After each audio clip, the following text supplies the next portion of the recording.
Hey, what's going on, everyone? My name is Matt Jarbo. This is 3 Buck Theater, and today is the 12th of October, February 2018. Hope you all had a good weekend. Hope you guys went and saw some movies this weekend. I think your only real choice, though, was Peter Rabbit, which is currently under controversy, as well as 50 Shades Freed. And let's be fair here. Nobody wants to see 50 Shades Freed.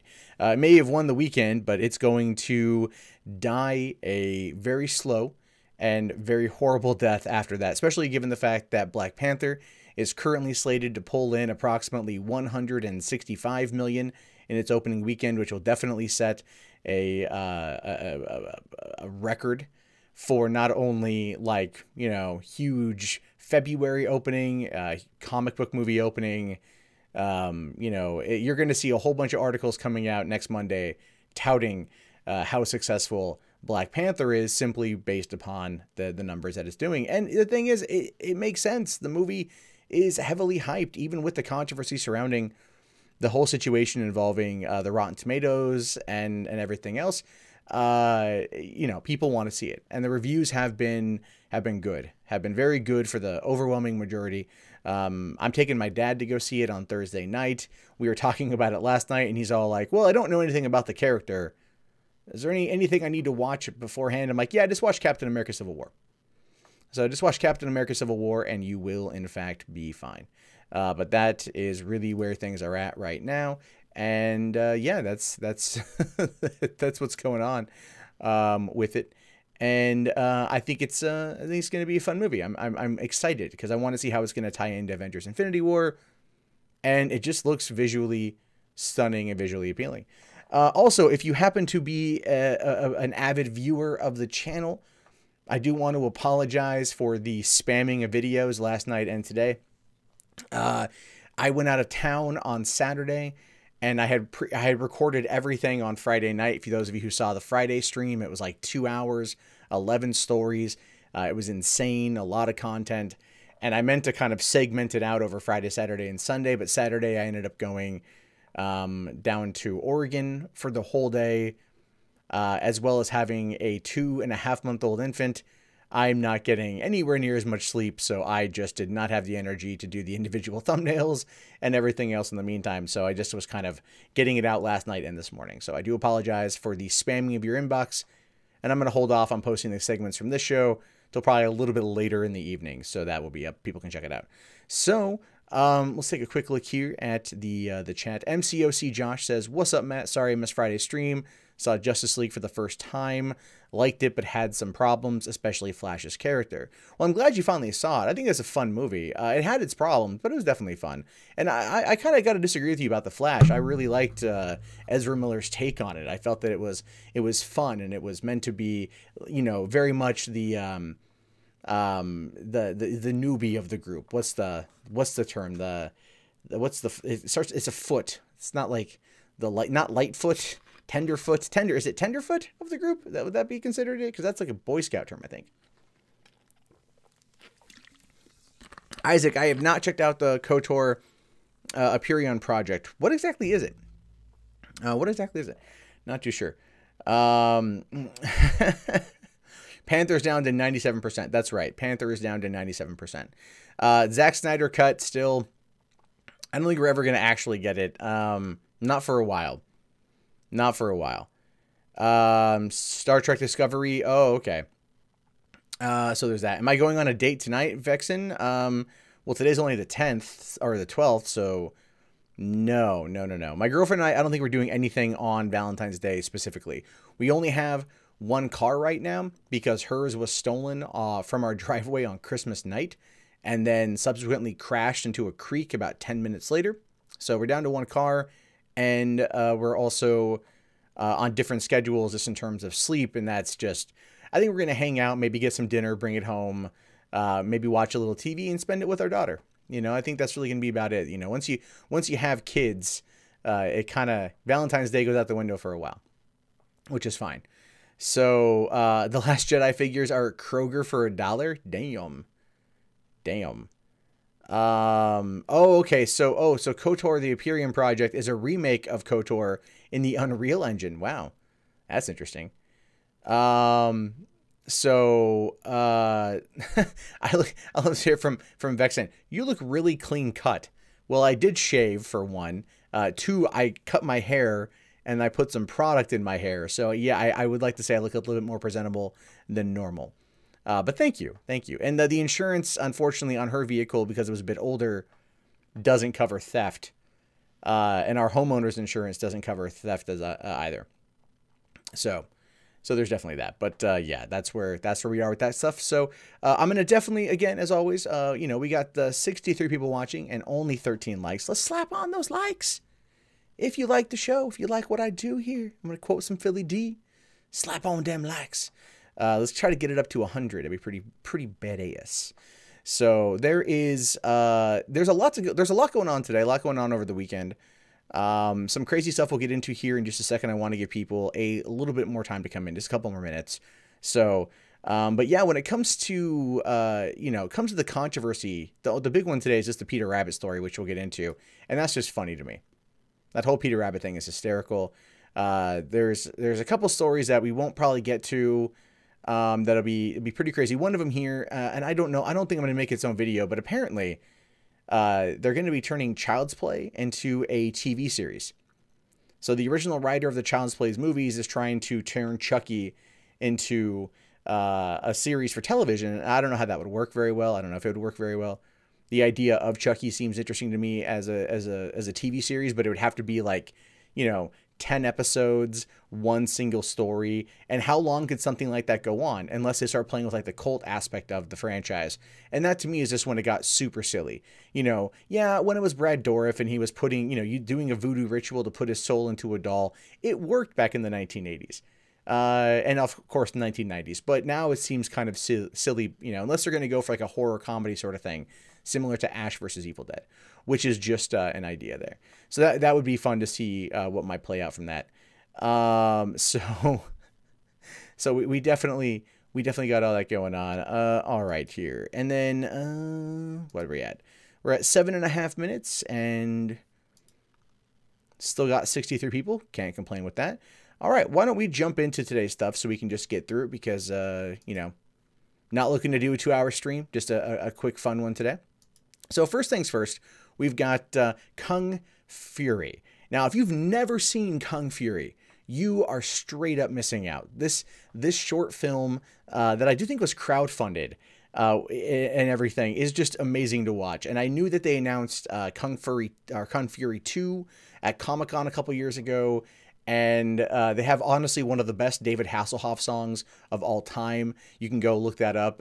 Just go watch it on YouTube. The music video is amazing, and it's David Hasselhoff doing what the Hoff does best. Total 1980s cheese. Excellent effects on the video, and it's better, I think, in some aspects than the movie itself. But we do know there's a sequel coming. But it turns out now it's Michael Fassbender is going to star in the feature film, and I can only ask myself why. No, I mean this legitimately. Why? Fassbender is a guy you expect to see in like, big budget films like Prometheus or Alien Covenant or the X-Men franchise. You expect to see him very much in either indie roles or dramatic period pieces. And then he stars in, Assassin's Creed, which fails to connect. And then he also is doing this one, which I'm just like, okay, is he at that point in his career where he simply doesn't care? Which is possible. So it says here that Michael Fassbender is in discussions to star in the feature-length sequel to 2015's over-the-top love letter to 1980s movies, Kung Fury. David Hasselhoff, who appeared in the original short and wrote the song True Survivor for it, will also be returning. That is fantastic. And seriously, go look up True Survivor right now. Pause this video, go watch it, come back. It's that good. And the short director and the lead actor, David Sandberg, is also going to be involved. Now, developed under Sandberg's Laser Unicorn production studio, Kung Fury 2, the movie, will also be produced by Fassbender, according to The Hollywood Reporter. With Hasselhoff returning, it's likely, though currently unconfirmed, that the famous 1980s musician and television star will perform a new song for the movie. The sequel is expected to begin filming this summer in both the United States and in Europe.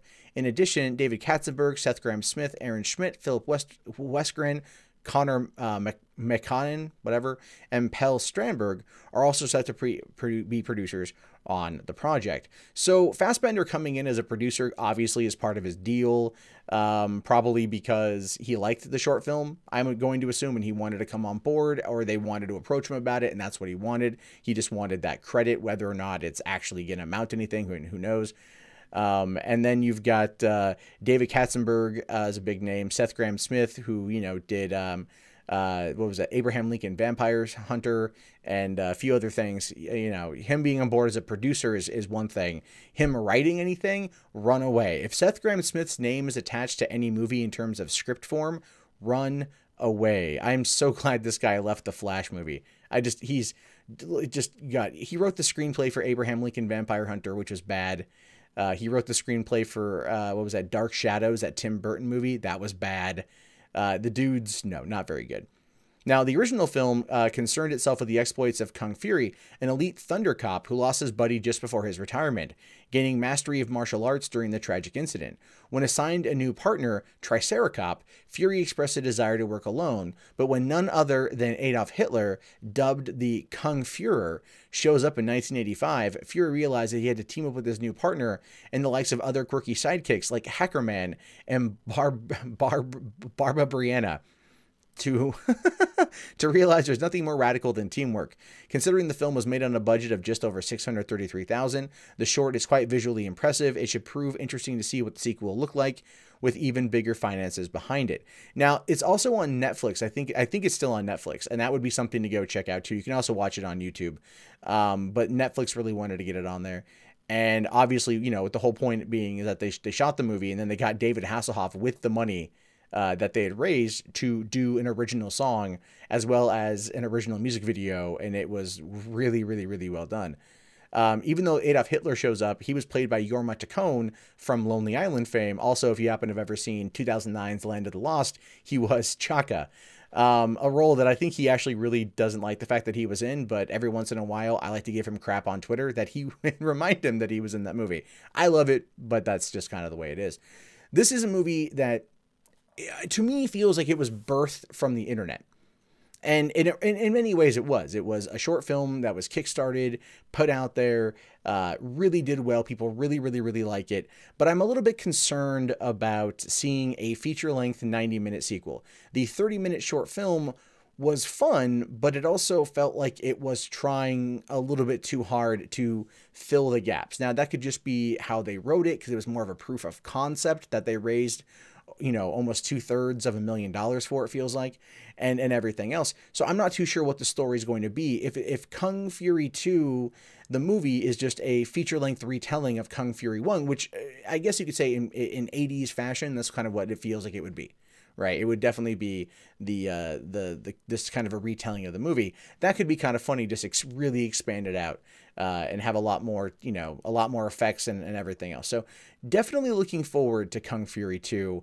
Hopefully we'll get it next year. Hopefully we'll get something. If they're shooting it this summer, we should get a teaser or a full trailer by the end of the year. And I'm excited, especially if we get a new David Hasselhoff song, or at least if I get to go to the theaters and I get to hear True Survivor coming in, you know, from the sound system in a theater. That would be pretty damn awesome. No, really, I'm looking forward to that, man. I really, really liked it. But it was... No one saw 2009's Land of the Lost? Bullshit. I went to a sneak preview of it. It was great. I like Land of the Lost. I think it was funny. It was stupid, but it was really, really, really funny. So as long as they have... I mean, I'm hoping that... I'm really hoping that we get to see a lot coming out of this movie. I'm hoping that we get to see a lot of good, fun stuff. You know, I have a feeling they're going to, and everything else. And we'll have to wait and see what goes on with all that. But Kung Fury is awesome. Kung Fury 2 should be fantastic, provided it's... I mean, granted, what was it? It came out 3 years ago, and just now they're working on the sequel. So they probably took their time in order to craft a good, you know, good story and everything else. So I think that's going to be pretty damn fantastic. But I like the comments where be like, oh, fuck it, Land of the Lost was crap. No, Land of the Lost was great. Land of the Lost was crap. It was great. It was crap. It is exactly what you feel it's supposed to be. I think that's the best part about Land of the Lost. And here's the thing too, just as a side note. Part of me gets a little bit ticked off at that because we don't get to see much of those kind of comedies anymore. I feel like those really kind of dumb, high concept comedies, right? Like, you know, we had that Will Ferrell movie, The House, over the summer with Amy Poehler that on paper, like, sounds like it should have done gangbusters, but it just failed to connect. We had Bad Moms Christmas come out, and that one was just, you know, a quick cash grab off of the success of Bad Moms. You know, and it's just like, what in the hell's going on? Like, I feel like, okay, here's the thing. This summer, I want to say this August marks the 20th anniversary of American Pie. 20 years ago, American Pie came out. When is the last time you saw a comedy like American Pie?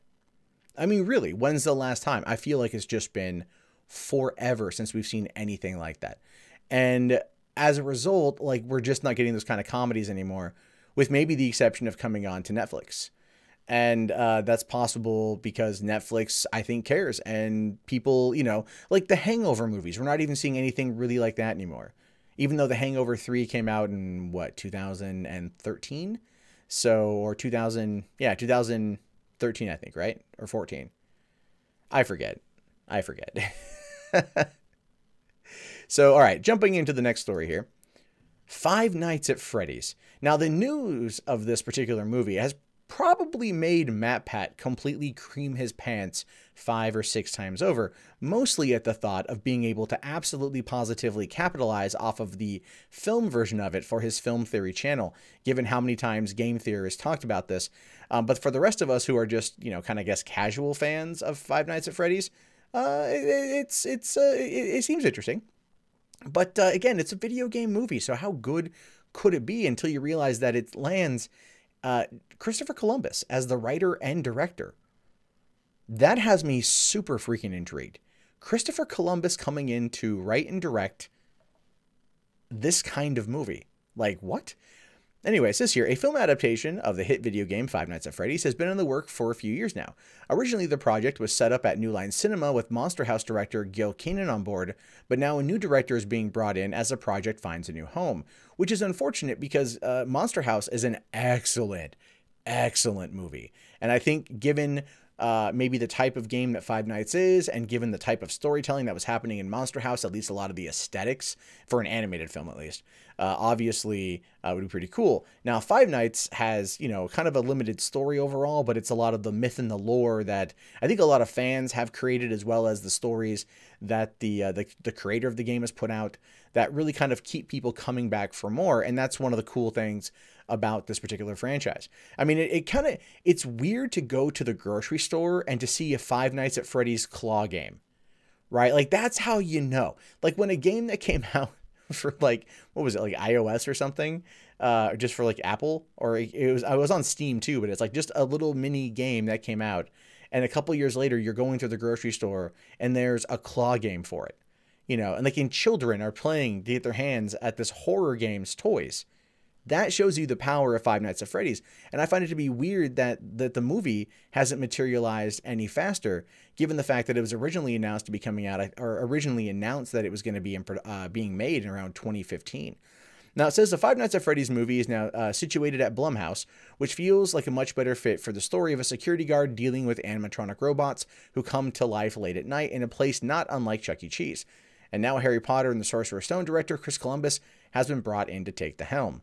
And Blumhouse is a fantastic choice, right? Blumhouse is really, really, really solid in terms of being a good studio back this. Now, this is not new information that they're with Blumhouse, by the way. This information came out, I want to say, about a year ago. If I remember correctly, there was the kind of the announcement that it had moved over, but since then there had been nothing. Now, Deadline has news that Five Nights at Freddy's is moving to Blumhouse and bringing Chris Columbus as a writer, director, and producer of the video game adaptation. Here's the other thing, too. Here's why Blumhouse is a good choice. Blumhouse, if the Oscars go well for Get Out, would make Blumhouse, if it wins Best Picture by chance, the studio that has now Best Picture of the Year like a very low budget horror film took Best Picture of the year, and that would put Blumhouse straight up on the map. Now, the likelihood of that happening, I think, I don't think it's going to win Best Picture. It's possible Jordan Peele might win Best Director, but that doesn't matter. Jason Blum, who has been pushing $5 million horror features for the last couple years and turned it into a very, very, very good business, is on the verge of eclipsing what studios have tried for decades to do. Because he's a guy who puts faith in the people who make the movies for him. And they create these interesting concepts that fans like. So that is a good place for Five Nights at Freddy's to go. It is. It really is. Now, the property was highly sought after when New Line was sent the project into turnaround, but Blumhouse won out because video game creator Scott Cawthon liked the horror heavy production banner intended to do with the franchise. Chris Columbus last directed the sci-fi action comedy Pixels starring Adam Sandler, and that was a real waste of outstanding premise. Before that, he took a crack at kicking off the Percy Jackson and the Olympians franchise, which felt more like a weak copycat of the Harry Potter films. And the thing is like, look, yeah, Chris Columbus' last movie was Pixels, which was in fact 2015, and that movie was an interesting premise that ultimately ripped off Ghostbusters. I mean, there was a joke running around in 2016 that Pixels was a better Ghostbusters movie than Ghostbusters 2016, and I would agree wholeheartedly with that. But at the same time, Chris Columbus has always been known as basically kind of like a fantasy-esque director. Yes, he did the Percy Jackson and the Olympians movie, or no, Percy Jackson and the Lightning Thief was a 2010 film, which I thought was actually really solid, and it was a good adaptation of that book. I mean, it solidified Logan Lerner as very much that type of character, and I felt that the movie, the sequel, Percy Jackson and the Sea of Monsters, was equally as good, but never really got to play, and had a lower budget a couple years later. And then since then they've dropped the subject, or they've dropped it entirely. But I do feel that Harry Potter's success has a lot to do with how Chris Columbus handled the first two films.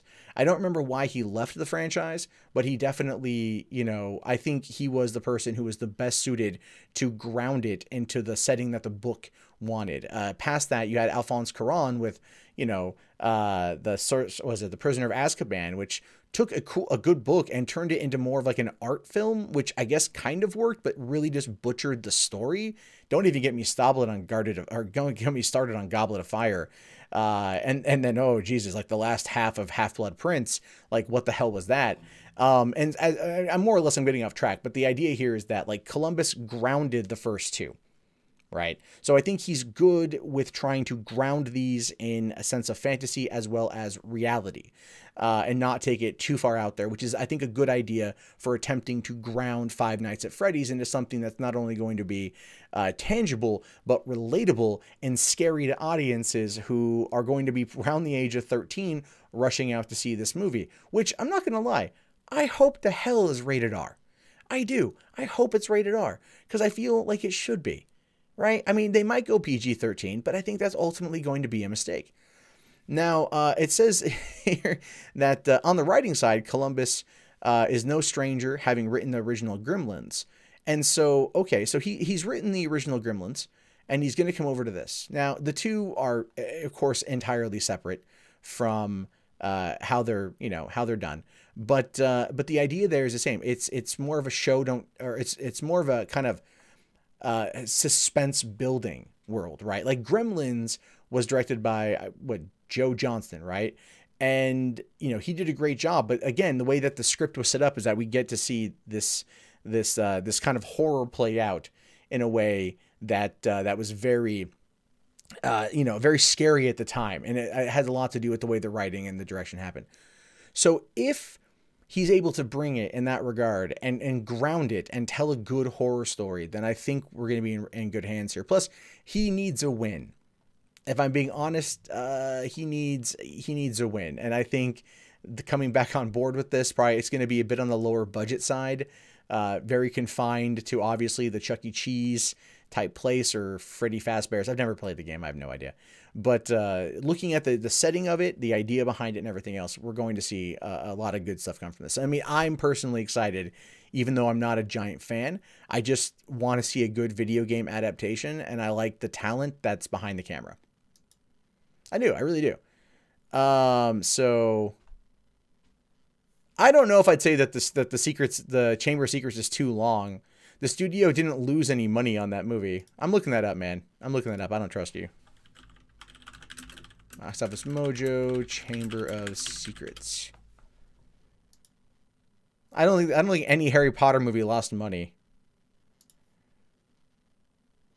Let's see. Production budget was $100 million. Total worldwide gross was $878 million. So it was a long movie, that's for certain. But they definitely I don't think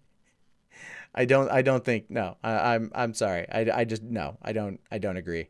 I don't agree. I think that's you can't sit there and say a movie with, you know, like almost $1 billion is is a loss leader in terms of that kind of crap. I would say that the writing got worse as the series went on, though, and that was all done by Stephen Kloves, who wrote 1, 2, 3, 4, 5, 6, 7. He wrote 7 of the 8 films. Which one didn't he write? He wrote Sorcerer's Stone, Chamber of Secrets, Goblet of Fire. Oh, he didn't write Order of the Phoenix, but he wrote everything else. Oh, and he also wrote The Amazing Spider-Man. I just really don't like Stephen Kloves. Let me take a look here. Prisoner of Azkaban. Prisoner of Azkaban had a budget of $130 million and a worldwide gross of $796 million. So, and it was only 20 minutes shorter than Chamber of Secrets. So again, I'm gonna have to call you out on that one and go, that's a little bit of crap. Just not gonna buy it. Sorry. So cut the rule of half. It doesn't matter if you say they you know, it's $100 million budget and it pulled in $400 million as profit, is still a profit to Warner's. Don't even worry about like the home video sales and the merchandising sales and everything else. At no point in time was Harry Potter a profit loss for Warner's. That is just a ridiculous statement. So Kloves had cut out a lot of material from the books, but he also like really butchered a lot of crap too. Like he really butchered a lot of crap. Like I don't want to go off on a huge tangent here, but let's just look at like the finale of Half-Blood Prince. All right, like in the book from page 606, when Snape kills Dumbledore, all the way like the end of that book, it is like a page turner, right? It roars off in fucking in Hogwarts, man. You got the Death Eater showing up, you got Dumbledore's army that's protecting it, you got battles happening all over the place, and then you watch the movie and it's all like Bellatrix Lestrange running through the Great Hall going like, I killed Sirius Snape or I killed Severus, or no, I killed Sirius Black or whatever the hell it was. You know, doing that shit. And then it's like the big reveal of who the Half-Blood Prince was. And it was just Snape going like, oh, BT dubs, I'm the Half-Blood Prince. All right, peace, I'm out. And that's it. Like there was like no suspense there. They just, I know the reason why they did it. They did it because they wanted to lead into Deathly Hallows and have it be a cliffhanger of sorts leading into the final 2 films. I just was pissed off. So, oh, there's another super chat there. From Lloydie saying Kung furry character is Drew Peacock's. Okay. So yeah, no, the book was straight up fucking intense. The book was intense. The last like 60 pages of that book were just like bam, bam, bam, bam, bam, bam, bam. I was on the edge of my seat like, oh shit, what's gonna happen next? Even though the damn movie was freaking spoiled for me, or the book was spoiled for me, like it's like the day it came out, because my coworker who was reading it too, someone spoiled it for him, so he wanted to spoil it for me like a dick. So since then, I spoil everything I can for him, everything I can. He's like, oh, I'm really looking forward to seeing this movie. Yeah, this is what happens. Oh, you don't like that, do you? It's gonna happen again, because you don't ever get on the internet except to look at porn. And I read all this movie news, so I know what's going on. You motherfucker. So, yeah, you didn't like how they cut out Dumbledore's funeral. Exactly. The fact that they cut out the funeral scene, which was actually a really emotional scene because it totally set up the idea for the end. It totally set up the idea of Harry leaving and going out and hunting down the Horcruxes. It set up a cliffhanger leading into Deathly Hallows that was really solid, and they completely butchered it. Like, I don't understand. I mean, I get Warner's, like, you know, I get Harry Potter 8 films franchise is a lot for a studio to undertake. I get that. And I know Stephen Kloves talked to J.K. Rowling, and Stephen Kloves knew about about Ron and Hermione. You could tell because he basically inferred it at the end of Chamber of Secrets. Like, you know all these things were happening. But at the same time, like, how do you just, like, you totally fuck all that up? Right? And, like, I've been, I started reading the books when I was 19 in 2001. And so I was just like, I really like the books, and I really like, my girlfriend's like, oh, hey, do you want to go to like Walt Disney World or something? I'm like, yeah, we'll go to Walt Disney World, but I totally want to go to freaking the Wizarding World to Harry Potter. Like, I want to take the train into freaking Diagon Alley. You know what I mean? Like, let me do that. I'll pay the money because I'm a total nerd like that. And same with like Star Wars Land at Disneyland. Anyway, though, it gets a little frustrating. It's a little on the frustrating side. So, and like a total freaking idiot, I completely forgot to hit record on all this shit. Okay. Thankfully we're streaming, so I can get those segments that way. All right, let's jump over here. Yeah, the Flash, what gold? What?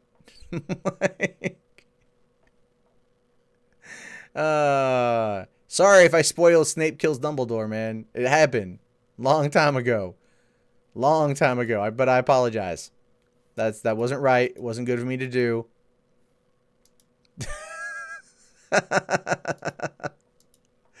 My bad, y'all. My bad. But it's there's that. Anyway, okay, let's jump over here to the next story. Okay, next one up is Peter Rabbit. A movie that I never asked for, even though I like the books, and one that I don't necessarily want to see, mostly because I just don't care about James Corden one bit. I'm sorry, I just don't. I really just don't. But right now, the oh shit, let me start this over a little bit because I fucked this one up. This is what happens when you try to record it live and you make mistakes. So, snaps for traps. Those of you who watch my main channel know what I'm talking about. All right. This is what happens when you do it live. You do it live and you're trying to segment out content. Oh, snaps for traps. Peter Rabbit. It's a movie that I didn't care about. And looking at the box office return over the weekend, neither did anyone else really. I mean, a family film based upon a very beloved story by Beatrix Potter was beaten out by BDSM Light with 50 Shades Freed, a movie franchise that treats, bondage so cavalier that it's literally gotten people hurt. But that's okay. That's okay. Peter Rabbit was there to hurt people itself. And apparently it did, because Sony Pictures apologizes for insensitive food allergy scene in Peter Rabbit. Yes, this is the outrage of the week. This is what people are mad at here. A food allergy scene in Peter Rabbit. As I said, a movie that beat it out in the box office was all about, like BDSM stuff. So there's that. The filmmakers and studio behind the new children's movie Peter Rabbit have issued an apology after drawing ire over a scene pertaining to a food allergy. Sacre bleu, right?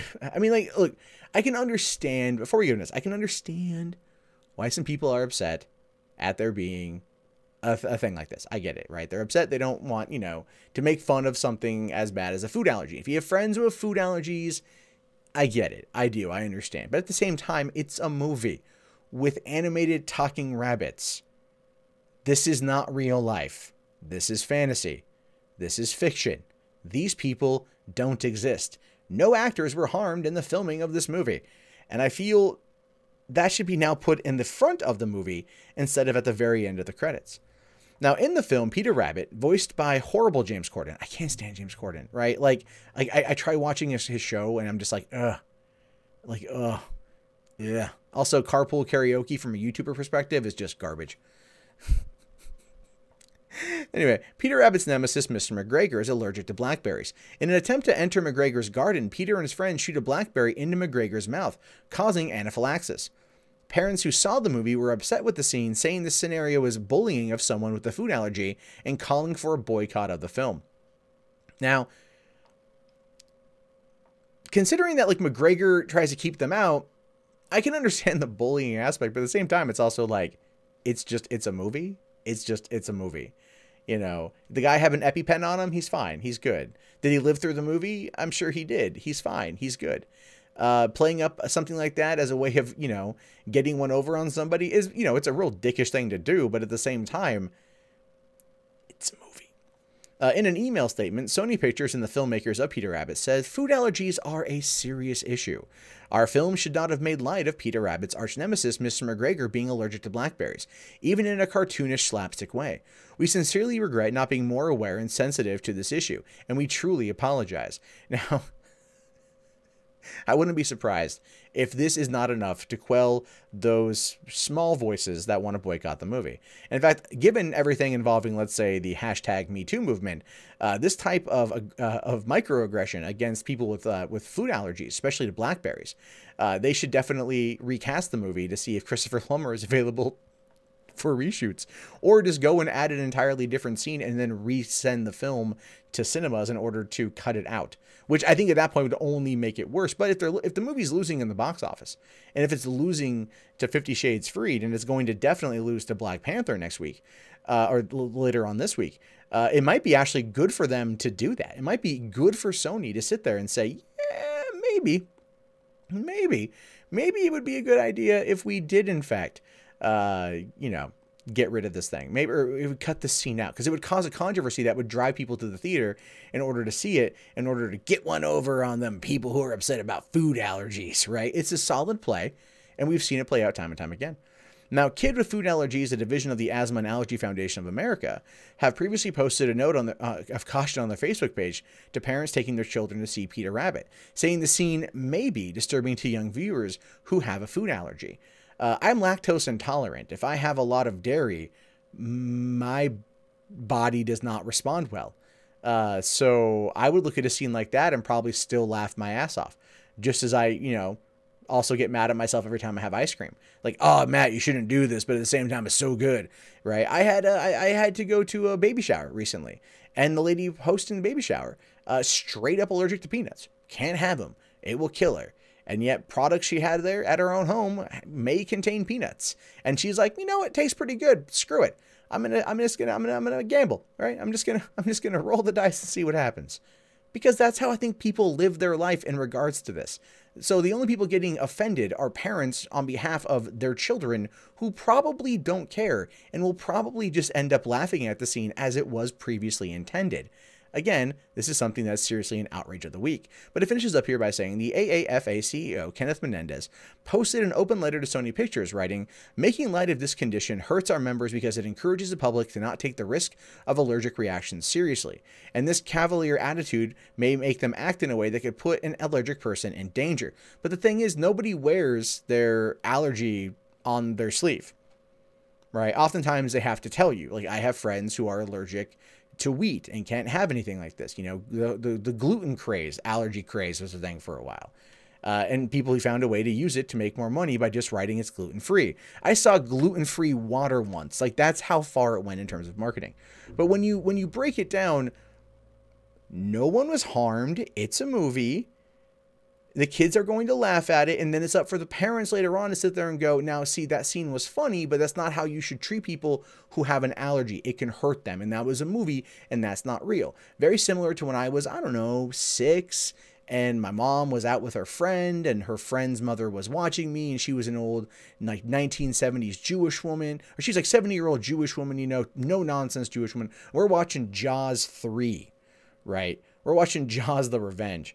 And we're watching that movie, and I'm freaking out because I'm 6, and here's a great white shark chewing people in half. And she's like, it's just ketchup. It's not real. Look, it's ketchup. It's a movie. It's fake. You're not scared. You know, and just like really drilled that in my head. Right? And then my stepdad, when we sat there one night and we rented Halloween and Alien, and I was like 10. Right? And I should not have rented these movies, but he allowed me to sit there and rent them, and we sat there and we watched them, and I was scared crapless. And he was like, it's a movie. It's not real. It's fake. They're really alive. You're not hurt. Also, never jam an open syringe into someone's, you know, vein. It's going to pop. It's going to kill them. You know, like, that's the whole idea there is that, you know, these movies, have death and violence and rape and horrible things. And kids see this kind of stuff all the time. And yet it's up to the parents to tell them that this stuff is not real. It's not up for people to draw a stink and call for a boycott over a food allergy joke. I mean, come on. If you're going to outrage, at least outrage responsibly. Seriously, it's some lame stuff.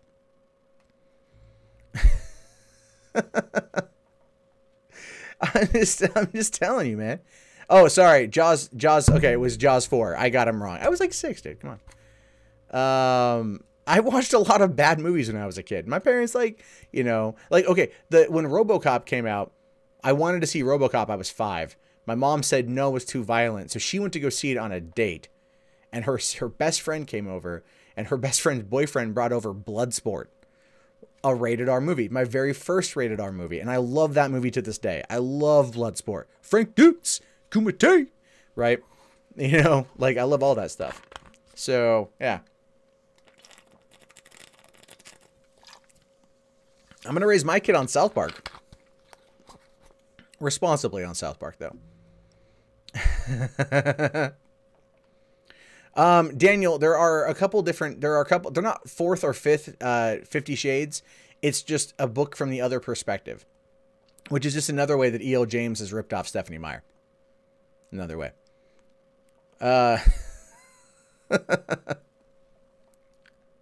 Yep. Oh, I should do that. Please outrage responsibly. I should put that on a shirt. I'm going to be doing a merch store, by the way. I'm going to be doing a merch store here in the next probably a couple weeks. So my goal is to have it launched by my birthday. So, all right, we got 92 people watching. Freaking awesome. I love it that it's great that we get 95 people now. But smash on that like. Get it up. Get it up. Get it at least north of 50.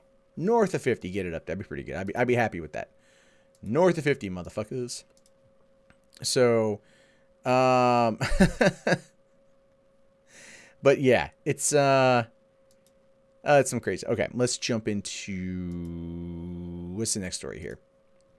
The next story. Okay, there we go. This one is interesting. This one is super interesting, because it's gonna piss off a lot of people. Marvel generally avoids controversy. I think we all can agree that Marvel, for the most part, likes to just keep things homogenized and not really go too far outside of the lines and keep it pretty much lockstep with everything else. But now we're finding out that there was a lesbian romance in Black Panther that was cut from the film. This is not going to do well in terms of positive press for the movie. Is this going to have any negative impact on the box office that's projected to hit 165 million? Nope. Not at all. Not going to happen. Not going to happen at all. It says here that Black Panther co-writer Joe Robert Cole has addressed Marvel's decision not to feature a lesbian romance in the scene. Man, you know, you just want there to be a Scissor Me Timbers moment, right? I'd be down for that. Last year, there were reports that a Black Panther would be borrowing scenes and plots from Ta-Nehisi Coates' World of Wakanda series. The now canceled comic explored the fictional African nation of Wakanda, focusing on its members of the Dora Milaje. The one central subplot was a lesbian relationship, and fans wondered if Marvel would finally give the MCU its first big-screen lesbian romance. The idea that was reinforced when Vanity Fair described a scene in which Okoye and fellow Dora Milaje seemed to be flirting. Marvel chose to bite the bullet, announcing that this wouldn't be a subplot in Black Panther. Ooh. Come on, Marvel. You gave him the first black superhero movie, right? Haven't you read all the articles? The first black superhero movie is Black Panther. There's never been a black superhero movie ever before. This is the first and only black superhero movie. There was never anything else. If you read about anything else, like the Blade series, for example, that's a lie. A total lie. Right? So, but it's their first superhero movie led by a black cast. And you know, Chadwick Boseman's awesome as T'Challa. So, you know, giving him a lesbian scene, I think is a little bit too much. They're like, look, we're already going to deal with a lot of racist comments on this one. Let's not bring in the homophobes as well. All right, we're going to hold that off later on. We get a full-on just scissoring scene. That's going to be what they're going to do. That's going to be on the home video version. The MCU After Dark. This is the kind of stuff that's going to go to the Netflix show. Because if this was on the Netflix series, oh, we would straight up get to see something. Because that's how it would go. And it was a disappointing decision, and now Screen Crush has quizzed writer Joe Robert Cole on the decision. While Cole did confirm reports initially featured a romance between Okoye and Ayo, he gave a rather muddled explanation for why it was cut, and this muddled explanation is why it's going to be a big deal. He says here, I think the short answer is yes. I know that there were quite a few conversations around different things, different directions with different characters, and characters that we may have. We thought, well, maybe we'll just work it in with an arc, or work it in that way with an arc. The scene you're talking about, I don't remember. I can't remember the exact exchange you're talking about, but I think it was really brief. I'm not sure. I know that there wasn't some kind of major theme through that we were looking to explore with that in terms of the story. We didn't like pull out a thread of some theme, but your friend quite possibly could be right, or maybe I'm having a brain fart here and I just can't remember. Now, that entire statement feels extremely muddled in terms of, and I agree with them here saying that it was muddled, but it's also like one of those moments where someone's like, I don't want to answer this question. How do I get out of this? You know, and they're just like, I don't know what to say. Which is true. I mean, what do you say when you're like, why'd you guys cut out a lesbian scene in the movie? I thought this entire film was about inclusion and diversity. Why not have some lesbians? And you're like, well, it wasn't like you know, when in reality, it's just the people that cut the checks don't want to see anyone diking out on each other. That's just how it works. Disney is a family-friendly company. No one ever actually has penetrable sex. They just dry hump on each other for a while, and then we cut out to the next morning where apparently each person had an orgasm. But let's be realistic. Usually the women never do.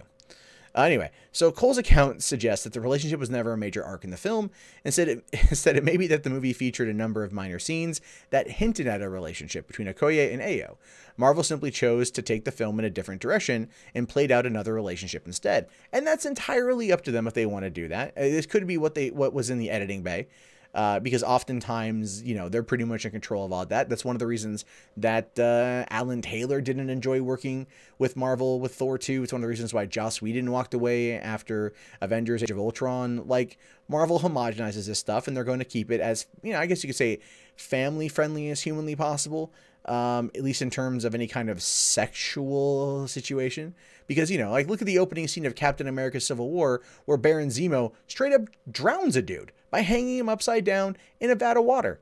Like, that's pretty messed up. Like, my girlfriend in the theater was like, oh my God, in the first, like, 30 seconds of the movie. You know, totally fine. But two chicks making out. Oh, no, no, no, no, no, no, no. Can't do that, can you, Disney? Now, Marvel fans are unlikely to be satisfied with this explanation. The sad truth is that Marvel has a poor history in terms of handling LGBT characters. James Gunn, for example, suggested there may actually be a gay character in Guardians of the Galaxy Volume 2, but he simply hasn't been interested in exploring many romantic themes in the films. It's a similar approach to J.K. Rowling's handling of Dumbledore in the Harry Potter franchise, although Rowling insists the character is canonically gay. As we've already learned, that's not going to be something they're going to really talk about. In fact, Fantastic Beasts 2, Dumbledore is not explicitly gay. So if you know that he's gay, you're going to go, oh, he's gay. But otherwise, you're going to be like, it's just not going to be there. But when it comes to this whole thing, it's kind of the same thing. Is this going to hurt the film to have these characters not engage in a relationship? The answer to that is no, it's not. It's not going to impact it at all. It's not going to hurt it at all. It's not going to make it a big deal or anything else like that. But there are people out there that like to get mad at everything, and they're going to look at this as a slight against the LGBT community. And that could be something that we see coming out of this, that, you know, call us for a boycott. If people are going to boycott Peter Rabbit over a food allergy scene, this is probably more of a valid reason. And I want to just air quote that, by the way. I want no serious there to actually come out and boycott this film. But at the same time, if they do that, and this is where it's going to get really funny. If they boycott the movie because of a cutout of a lesbian scene, they're going to then deal with people that are trying to say you're boycotting the first black superhero movie. Not true. You know, and that's going to be this identity politics kind of coming to a head, which as a cultural and societal commentator on YouTube, oh, I love that kind of stuff, because it's always funny to watch two groups just completely cannibalize each other. And that's probably what's going to happen here. But in the meantime, I'm going to go see the movie. I know I'm going to enjoy the hell out of it. And in the back of my mind, I'll be like, yeah, okay, cool. Those characters are gay. Not going to impact my viewing experience one way or the other. And that's entirely fine. And then maybe, just maybe, Disney will pull the trigger on the next movie and let them come out and play. And also scissor. I think the audience would like that. Yeah.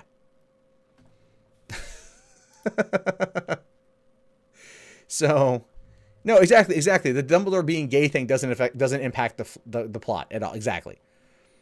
However, in Crimes of Grindelwald, it might actually impact the plot, because that was the whole thing that David Yates said, where Dumbledore and Grindelwald had like fallen in love with each other, over time and stuff. And then they had their falling apart because they were kind of idealistically, idealistically brought together.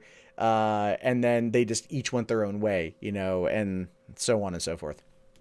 So, in the short story, SJJW makes Dumbledore gay for reasons. So I mean, just saying, it's one of those notions where you're just like, okay, here we are, here we are. It's again, people just like to be mad for whatever they can be mad about. So, makes sense that, this is where we are. This is our life now. Okay. So we're going to do the last story because, I got to wrap this up in about 10 minutes and everything else. What's going on, Reef Chief? Thanks for coming in, men. So we'll do this last one here. Apparently Zack Snyder was reportedly fired from Justice League. This is interesting. This kind of dropped the other day, but unfortunately I wasn't able to get on it over the weekend. But it does make some sense, as given the upset currently over at the DCEU. Now, it says one of the biggest stories of last year came in May when it was reported that Zack Snyder was stepping away from Justice League to tend to personal matters, and that Joss Whedon would be taking over directorial duties. Snyder's daughter had committed suicide, and it was an awful situation that understandably would lead anyone to take a break from work and focus on their family. While that seemed to be the official story since May, Snyder left Justice League because of the personal matter. It turns out that Snyder may have actually been fired from Justice League. Now, before we jump into this here, here's my thoughts on just kind of the general idea of this here. Batman v Superman comes out March 25th, 2016 to a $180 million opening weekend, and a lot of people were really, really, really angry at the movie. And they had every reason to be. A half hour of narrative was cut out from the first two acts, and that made the damn thing hard as hell to follow in some areas. And that cost the movie a lot of positive press, because even though a lot of people out there really didn't care for the film, which is fine, the lack of that half hour made them really not care for the movie. And what could have been a $1 billion movie with the extended cut was only like an $60 million movie or something like that. And it's unfortunate that they left all that money on the table by cutting out the 30 minutes in order to get in an extra showtime. Same reason why Justice League itself was chopped down to 2 hours at the request of the head of Warner Brothers, simply because they wanted to get an extra runtime. And so when that happened, Zack Snyder took the hit. He took the hit. He took everything everyone threw at him and didn't defend himself, didn't say a word, probably because the guys at Warner's, who are usually pretty damn loyal, that's one of the things Warner is known for. If you get in on their family, they are loyal. They just did not, like, they kind of tossed him under a bus, and he took it, probably because they offered up Justice League, allowing him to finish his vision, at least for this. And that never happened, which is one of the reasons why fans have been pushing for the Snyder Cut, because they really want to see what he shot. Even if it's not the full complete thing, they still want to see it, a la like the Richard Donner Cut, which, knowing Warner Brothers, we may get that at some point in time. Now, it says here, veteran entertainment reporter Josh L. Dickey is leaving the industry and has entered DGAF mode. So he's revealing that Snyder was fired in January or February of 2017, 3 months before the news broke that the director was leaving Justice League. Saying here, over the years, I've noticed you can predict Rotten Tomato scores based on studio behaviors prior to embargo release. This is the exact kind of story that Rotten Tomatoes should be doing, yet they still have no EIC or editorial vision. Okay, whatever. It says, since I'm shifting into don't give a fuck mode, here's a hot one for you. Zack Snyder was fired from the DCEU just over 1 year ago.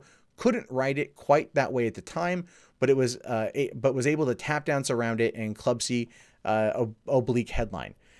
Now, saying here, I've heard similar things from separate sources over the last year as well. I also heard that Snyder's rough cut of the movie was unwatchable, a word that jumped out at me because it's rare you hear two separate sources use the exact same adjective. Of course, even if that's true, there's obviously more to the story since rough cuts can be fixed with reshoots, rewrites, etc., which is true. And they tried here. Just to, mediocre effect, I guess. So it says, why didn't anyone report this until now? Because it's also true that Snyder was dealing with a personal matter. It may not have been the reason he left Justice League, but no one wanted to pile on a guy who had just lost a child.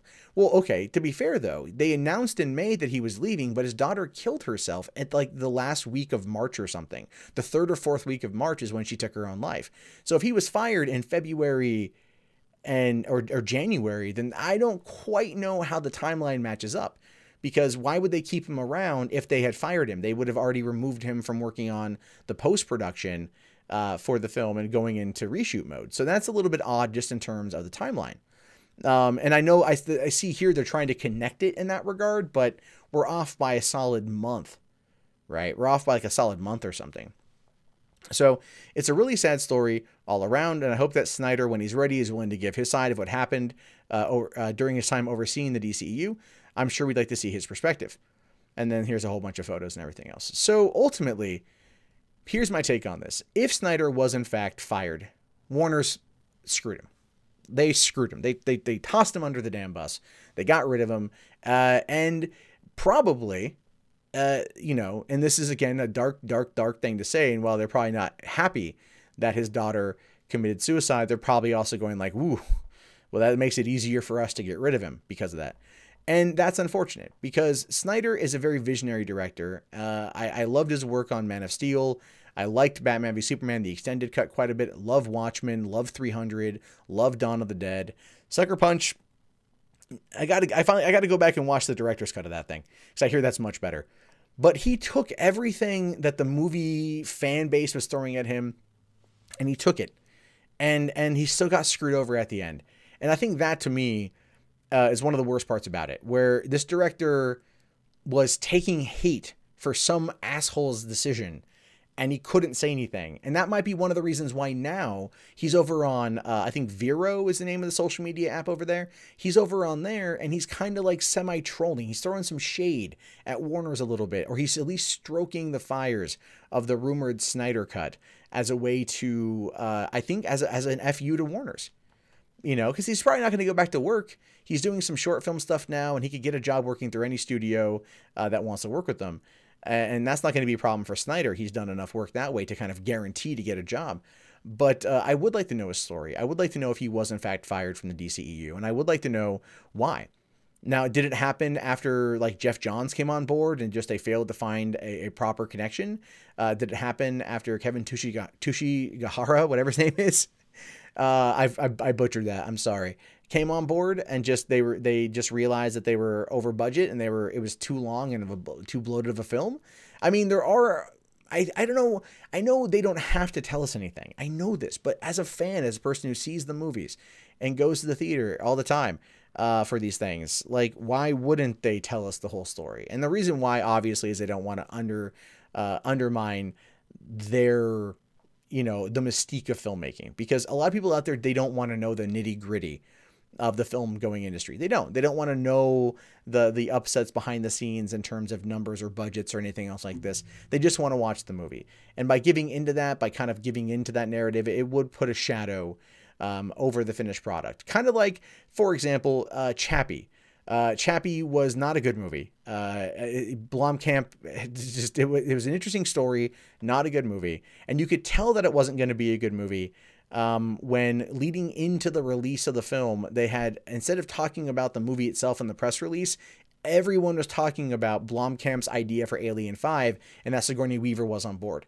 It was enough to generate buzz for Chappie without actually ever looking at Chappie as a whole. And I think that is one of the reasons why they did that, was because they realized this is positive buzz tying into this movie rather than negative buzz because the movie was crap. Could have been something like that happened here. It's kind of an odd connection, but at the same time, I hope we get the truth. I hope Snyder breaks his silence because I'd like to know what he has to say. And I think the fans in this case, those that have liked the vision of it thus far, kind of deserve it. No, I do. But yeah, they are trying to save face. Nerdrotic. No, I agree. They're trying to save face, and they did. They threw him under the bus. They just toss Snyder under the damn bus. But that's what they do. That's just what they do. So on that note, guys, I'm going to wrap this thing up because I have got to go feed my daughter. I'll be back on tomorrow about probably 2 p.m. Pacific Standard Time. If you guys have any more interesting stories, send them over my way, mundanemat.com/submit, or come on into the Discord, which is linked below in the video description. And I'll talk to you guys later. Have yourself a fantastic day. Peace out.